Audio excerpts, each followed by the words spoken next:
Hello friends, welcome in Pushpa's tutorial. Today we are learn the subject रिमझिम of standard 5th.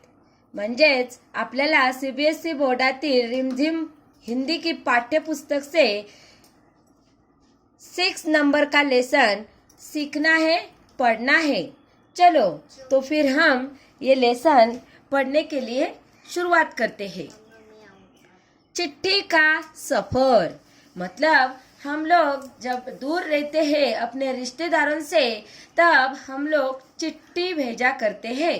तो ये चिट्ठी का सफर मतलब क्या? ट्रैवलिंग. ये जो ट्रैवलिंग है वो कहाँ से शुरू होती है और कहाँ पे खत्म होती है, ये हमें जानना है, सीखना है. ओके, तो चलो फिर हम पढ़ने के लिए चालू करते हैं. अपने 10-12 साल की जिंदगी में तुमने कुछ पत्र तो लिखे ही होंगे. बच्चों, तुमने कुछ पत्र लिखे हैं क्या? नहीं. ओके, तो फिर अगर नहीं लिखे हैं तो अभी आपको लिखना है. आगे देखिए क्या दिया है. वे पत्र अपने सही पते और समय पर किस तरह पहुंचे होंगे, यह बहुत सी बातों पर निर्भर करता है. मतलब अगर आपने पत्र लिखे होते तो वो समय पर और सही पते पर कैसे पहुंचे होंगे किंवा कैसे पहुंचे होंगे, यह हमें अभी जानना है. जैसे कि चिट्ठी किस स्थान से किस स्थान पर भेजी जा रही है.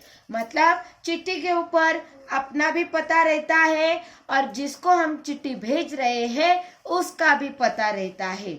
मतलब उससे हमें क्या मालूम होता है कि कहाँ से चिट्ठी लिखी है और कहाँ चिट्ठी भेजनी है. समझ में आ रहा है? हाँ, बताइए, मुझे सीखना है. चलो फिर हम जानते हैं. संदेश पहुंचाने की कितनी जल्दी है, तुमने पूरा और ठीक पता लिखा है कि नहीं, तुमने उस पर डाक टिकट लगाया है कि नहीं, आदि. अब प्रश्न यह उठते हैं कि आखिर चिट्ठी पर डाक टिकट लगाया ही क्यों जाए. पूरे और ठीक पते से क्या मतलब है.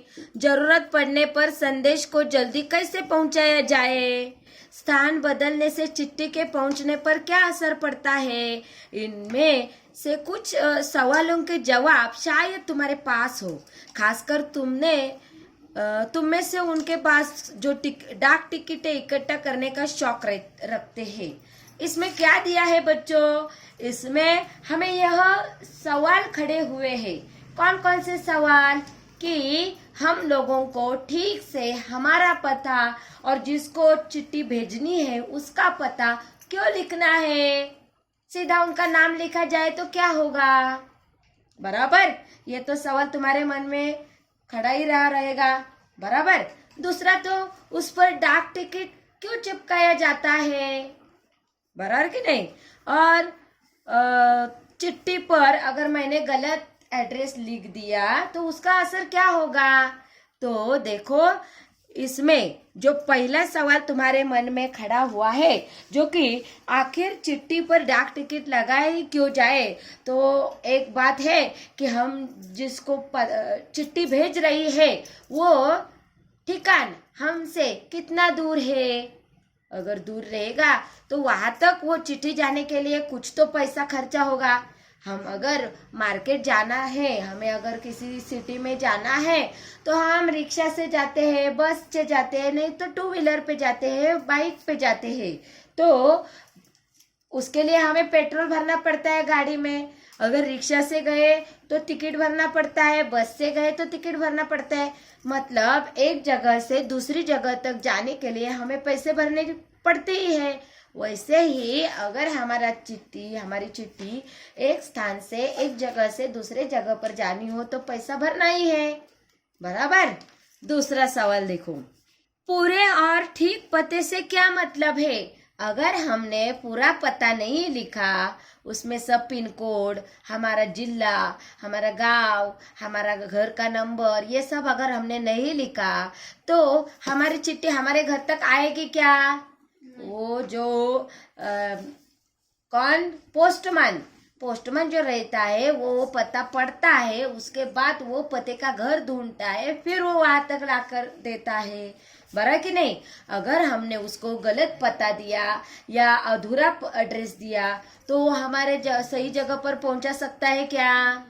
नहीं। जरूरत पड़ने पर संदेश को जल्दी कैसे पहुंचाया जाए? तो हमें अगर थोड़ा जल्दी ही भेजना है, हमारा जो संदेश है, हमारा जो मैसेज है, वो हमारे घर वालों को, रिश्तेदारों को जल्दी देना है, तो हम क्या करेंगे? स्पीड पोस्ट का इस्तेमाल करेंगे या तार का इस्तेमाल करेंगे, बराबर है। अभी तो मोबाइल आए हैं, 1 सेकेंड में काम हो जाता है, बराबर कि नहीं। व्हाट्सएप पे मैसेज डाला, हो जाता है काम, कॉल किया, हो जाता है काम, बराबर कि नहीं। लेकिन पहले के समय में ऐसा नहीं था। पहले के समय ये या तो तार, या तो चिट्ठी, या तो स्पीड पोस्ट। ओके, चलो अभी हम आगे देखते हैं क्या दिया। इनमें से कुछ सवालों के जवाब शायद तुम्हारे पास हो, मतलब अभी मैंने इन सारे सवालों के जवाब आपको दिए हैं। अभी देखो अभी क्या दिया है उन्होंने। इन सवालों के जवाबों के लिए जरा नीचे दिए गए लिफाफों को गौर से देखो, दोनों पत्तों की दी गई जगह में लिखो। अभी देखो 2 पत्ते दिलेले आहेत, यहाँ पे 2 पत्ते दिए हुए हैं। एक है महात्मा गांधी, जहाँ उनकी यहाँ पे देखो साइन दी हुई है, और दूसरा ये एक पत्ता है, बराबर। तो वो 2 पत्ते हमें यहाँ पे लिखने हैं। समझ में आया? अभी हम आगे देखते हैं। आगे देखिए, ये दोनों पते किस तरह से भिन्न है। गांधी जी को भेजे गए पत्र में पते की जगह पर लिखा है महात्मा गांधी, जहाँ हो वहाँ वर्धा, ऐसा लिखा है यहाँ पे, जहाँ हो वहाँ वर्धा, बराबर है। और दूसरा वाला जो पता है उसमें क्या दिया है, जबकि लिफाफे पर इमारत के संस्थान से लेकर शहर तक का नाम लिखा हुआ है, म्हणजे ह्या वाल्या दुसऱ्या वाल्या एड्रेस मध्ये। पते से सबसे छोटी भौगोलिक इकाई से शुरू करके बड़ी की और बड़े है। म्हणजेच पत्ता लिहिताना कसं लिहायचं असतं, पहिलाच सर्वात छोटा म्हणजेच काय, पहिलाच आपला घर नंबर, हमारे घर का नंबर, उसके बाद हमारे चौल का नंबर, उसके बाद हमारे मोहल्ले का एड्रेस, उसके बाद हमारा पोस्ट, फिर डिस्ट्रिक्ट, फिर स्टेट, फिर पिन कोड, ऐसा एड्रेस देना है। समझ में आया क्या आप सबको? पहिला आपल्या घर नंबर पासून सुरुवात करायचं, तालुका, पोस्ट, नंतर तालुका, नंतर जिल्हा, नंतर राज्य, असं म्हणजे छोट्यापासून मोठं मोठं होत जायचं। अशा प्रकारचा ऍड्रेस लिहायची पद्धत आहे। तुम्हाला कुठेही कशाही पद्धतीचा समजा सांगितलं तुझा ऍड्रेस सांग, तेव्हा काय सांगायचं, पहिला आपला क्वार्टर नंबर सांगायचा। Quarter number, suppose you have quarter number 4/6, then you tell 4/6 असं। त्यानंतर if you are stay in Range Hill, then you can say type 1 Range Hill Khadki Pune. म्हणजेच अशा प्रकारे छोट्या ऍड्रेस पासून मोठा मोठा अशा प्रकारचा ऍड्रेस, अशी ऍड्रेस सांगायची पद्धत आहे आणि असं ऍड्रेस सांगायचं आहे। पुढे बघा, छोटी से बड़ी भौगोलिक इकाई का मतलब यह हुआ कि घर के नंबर के बाद गली मोहल्ले का नाम, फिर गांव का नाम, फिर कस्बे का नाम, फिर शहर के जिस हिस्से में है उसका नाम, फिर गांव या शहर का नाम, शहर के नाम के बाद लिखे अंक को पिन कोड कहते हैं। नंतर पिन कोड नंबर द्यायचा आहे। You must tell about your pin code. Pin code वर आपल्याला आपला पत्र आपल्या ठिकाणी येऊन मिळतो, लक्षात। हर जगह को एक पिन कोड दिया गया है। यह सोचने लायक बात है कि आखिर पिन कोड की जरूरत क्या है। आता आपल्याला प्रश्न पडला असेल की हा पिनकोड नक्की आहे तरी काय, किंवा त्याची का गरज आहे, तर त्याचं उत्तर बघा। हमारे देश में अनेक ऐसे कस्बे हैं, गांव है, शहर है, जिनके नाम एक जैसे हैं। मतलब अगर हमारे गांव का नाम हवेली है तो हवेली नामक गांव पूरे भारत देश में बहुत सारे गांवों का है। तो अकेला गांव का नाम ही अगर हम देते हैं तो ये हवेली किस हवेली के गांव में जाएगा, बताओ अभी तुम ही, बराबर कि नहीं। तो आगे देखिए, पते के बाद पिन कोड लिखने से गंतव्य स्थान का पता लगाने में डाक छाटने वाले कर्मचारियों को मदद मिलती है और पत्र जल्दी बांटे जा सकते हैं। जर आपण तिथे पिन कोड लिहिलं तर त्या पोस्टमनला त्या ठिकाणी जायला मदत होते आणि मग आपल्याला आपली चिठ्ठी लवकरात लवकर मिळते। ओके, मतलब अगर हमने अगर हमारे पत्र में पिन कोड दिया तो हमारा पत्र जल्द ही हमारे गंतव्य स्थान पर, मतलब हमारा जो स्थान है उस स्थान पर आता है। पिन कोड की शुरुआत 15 अगस्त 1972 को डाक तार विभाग ने पोस्टल नंबर योजना के नाम से की। ये देखो, ये जो तारीख दी हुई है ये आप सब लोग बराबर ध्यान में रखो कि भाई ये पिन कोड की शुरुआत कब हुई, कोई भी आपको पूछ सकता है तो हमें मालूम होना चाहिए। ये पिन कोड की शुरुआत 15 अगस्त 1972 में डाक तार विभाग, कौन सा, डाक तार विभाग, हाँ, डाक तार विभाग ने पोस्टल नंबर योजना के नाम से की। कौन सी योजना के नाम पे, पोस्टल योजना, पोस्टल नंबर योजना, पोस्टल नंबर योजना इसके अंतर्गत की। जाहिर है कि गांधी जी को मिले इस पत्र पर और उन्हें मिले किसी भी पत्र पर पिन कोड का इस्तेमाल नहीं किया गया था। फर्क सिर्फ पिन कोड का ही नहीं है, समय के साथ डाक सेवाओं में निरंतर बदलाव और विकास होता रहा है। क्या होता रहा है, विकास, विकास, विकास मतलब प्रोग्रेस, प्रगति, उन्नति। बहुत पुराने समय में कबूतरों के द्वारा संदेश भेजे जाते थे, ये बात तो तुम्हें मालूम रहेगी। हाँ। फिल्म में तुम लोगों ने देखा रहेगा, कबूतर जा जा जा, वो गाना है ना, तो उसमें क्या देखा है, कबूतर के चोंच में चिट्ठी देकर उसने उसके कान में कहा कि भाई इसको दे के आ। फिर वो कबूतर वहां जाकर उस पर्सन को ही, उस व्यक्ति को ही वो चिट्ठी दे के आता था, बहुत पहले समय, बराबर है। जब संदेशवाहक कबूतरों की बात हो रही है तो उन इंसानों की बात कैसे न हो जो ऐसे समय से डाक पहुंचाने का काम करते हैं जब संसार और परिवहन के साधन बेहद सीमित थे। मतलब कुछ पहले ऐसे लोग थे कि वो लोग क्या करते थे, संदेश एक शिवाजी महाराजांच्या काळात, मतलब शिवाजी महाराज के समय ऐसे लोग भी थे कि जो केवल संदेश पहुंचाने का ही काम करते थे। उन्हें बोला जाता था गुप्त है। क्या बोला जाता था, गुप्त है, गुप्त है। ये कबूतरों के बाद ऐसे गुप्तहेर इंसानों की नेमणूक, मतलब नियुक्ति हो गई थी कि भाई वो इतना दूर दूर जाकर उस जगह का संदेश दूसरी जगह तक लेने का काम करता था इंसान, उन्हें गुप्तहेर कहा जाता है। अभी हम देखते हैं आगे क्या होता है। बात हो रही है उन हरकारों की जो पैदल ही आम आदमी तक चिट्ठी पत्री पहुंचाने का काम करते रहे। राजा महाराजाओं के पास घुड़सवार हरकारे हुआ करते थे। हरकारों को न सिर्फ हर तरह की जगहों पर पहुंचना होता था बल्कि डाक की रक्षा भी करनी होती थी। म्हणजेच उनके पास जो जो कुछ चिट्ठियां है, जो जो कुछ खलीते हैं, संदेश है, उनका उन्हें संरक्षण भी करना पड़ता था।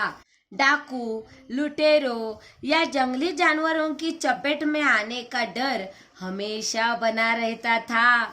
आज भी भारतीय डाक सेवा दुर्गम व पहाड़ी इलाकों तक डाक पहुंचाने के लिए हरकारों पर निर्भर करती है। जम्मू कश्मीर के लद्दाख खंड में पदम संस्कार जैसी कई जगह है जहाँ हरकारे डाक पहुंचाते हैं।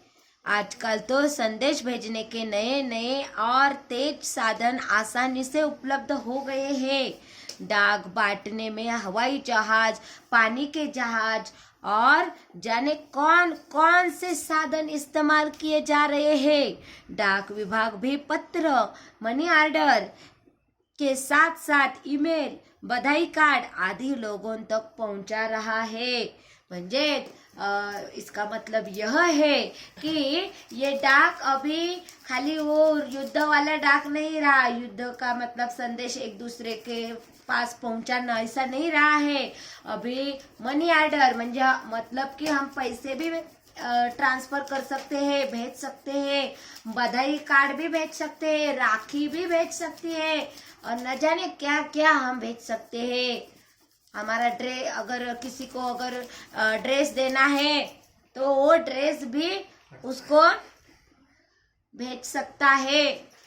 कबूतरों की उड़ान से लेकर हवाई डाक सेवाओं तक का सफर दिलचस्प करने वाला है। यह सोचकर आश्चर्य होता है कि कबूतर जैसा पक्षी संदेश वाहक भी हो सकता है। मतलब आप लोगों ने कभी सोचा था क्या कि कबूतर भी एक पोस्टमैन हो सकता है? नहीं। तो ये कबूतर ने ये काम किया है। कबूतर की कई प्रजातियां होती है और ये भी संदेश लाने ले जाने का काम नहीं कर सकती। मतलब हर प्रजाति ये काम नहीं कर सकती। कुछ कुछ ऐसी प्रजाति है कि जो संदेश लेने का जाने का काम करती है। गिरहबाज या हुमर वह प्रजाति है जिसे प्रशिक्षित करके डाक संदेश भेजने के काम में लाया जाता है। उनके प्रजाति का नाम क्या है बताओ? गिरहबाज और हुमर। गिरहबाज और हुमर कि जो प्रजाति कबूतर की प्रजाति संदेश ले जाने के लिए ले आने के लिए काम करती है, उन्हें ट्रेनिंग दी जाती है। जैसे कुत्तों को जो मतलब गुनहगार लोग रहते हैं उनको पकड़ाने के लिए मतलब ट्रेनिंग दी जाती है, उसी तरह कबूतर की यह जाति संदेश लेने के लिए आने के लिए काम करती है, ट्रेन किया जाता है। आखिर कबूतर अपना रास्ता ढूंढ कैसे लेता है? अभी आपको ऐसा सवाल खड़ा रहा रहेगा कि ये कबूतर अपना रास्ता कैसे ढूंढते? उन्हें तो पिन कोड पढ़ना भी नहीं आता। जो इंसान है, जो पोस्टमैन है, वो पिन कोड पढ़कर, एड्रेस पढ़कर वहां तक पहुंचाते हैं। लेकिन ये कबूतर कैसे करते हैं? ये कभी आपने सोचा है क्या? नहीं।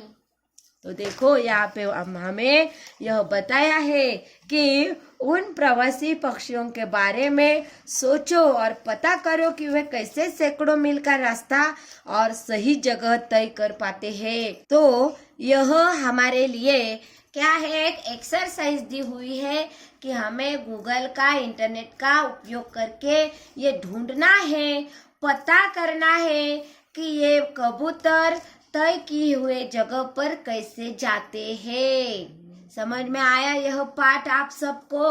हाँ। मजा आई कि नहीं? हाँ। तो आप अभी पत्र लिखने की कोशिश करेंगे? हाँ।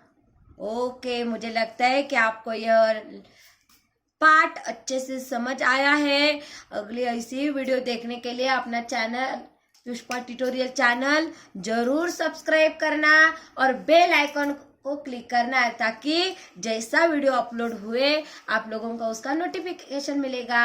और वीडियो अगर अच्छी लगी हो तो वीडियो लाइक करना भूलना मत।